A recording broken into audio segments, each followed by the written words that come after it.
We all want to get better, right? We want to be more effective, more successful, maybe even just a little kinder. But what if the way we've all been taught to improve, just endless practice, is actually the long way around? Today, we're going to dig into a more direct route, changing ourselves from the inside out. So let's start with a big one, a phrase we've heard a million times: practice makes perfect. It's how we learn basically everything. But is it really the best way? The most efficient way? Is the method itself actually perfect? I mean, we've all been down this road. You pick something you want to change, a habit, a skill, whatever, and you just start grinding, practicing the new behavior over and over. And yeah, it works, eventually. But let's be real, it can be an absolute slog, fixing one tiny thing at a time. It's kind of like trying to improve yourself through sheer brute force. And this really breaks down the two paths for us. On the left, you've got that standard behavioral approach. You're building brick by brick, focusing on one action at a time. It's slow, it's tedious. But look at the right. That's a totally different game, the consciousness approach. Instead of just trimming the branches of the tree, you go right to the root and water it. You focus on the source of all your actions for a change that's holistic and, get this, way more effortless. So let's start peeling back the layers. If we want to get past just tweaking our actions one by one, we have to ask, where do those actions even come from? And that question takes us from the outside world of what we do to the inner world of our own minds.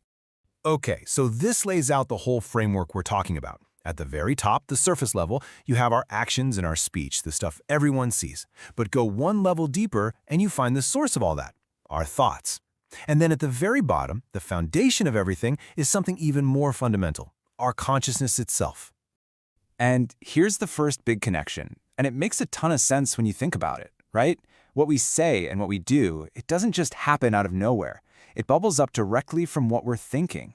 So if you really want to improve your behavior across the board, you've got to address the quality of your thinking itself.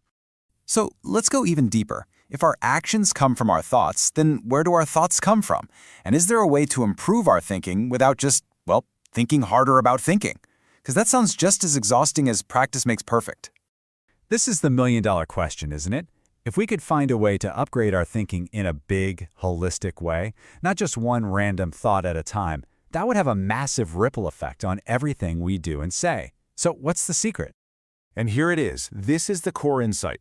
The quality of your thoughts literally depends on the quality of your consciousness, that underlying level of wakefulness and alertness you have. Think of it like this. Consciousness is the soil, and your thoughts are the plants that grow from it. The richer the soil, the healthier and more vibrant the plants are going to be, naturally. And this is where it gets really exciting. This is the payoff. When you work at this deep, foundational level, the level of consciousness, you don't have to micromanage every single thought or action. By improving the foundation, you get this amazing holistic effect. You automatically elevate the quality of your thoughts, which makes your speech more effective, which leads to more successful actions.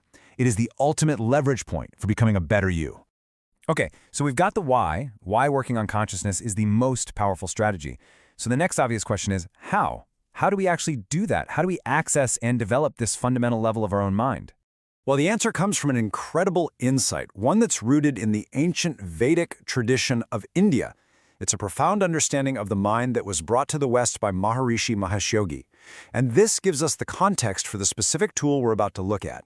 The specific method is called the Transcendental Meditation Technique, and what it is really is a simple, natural way for the mind to settle down.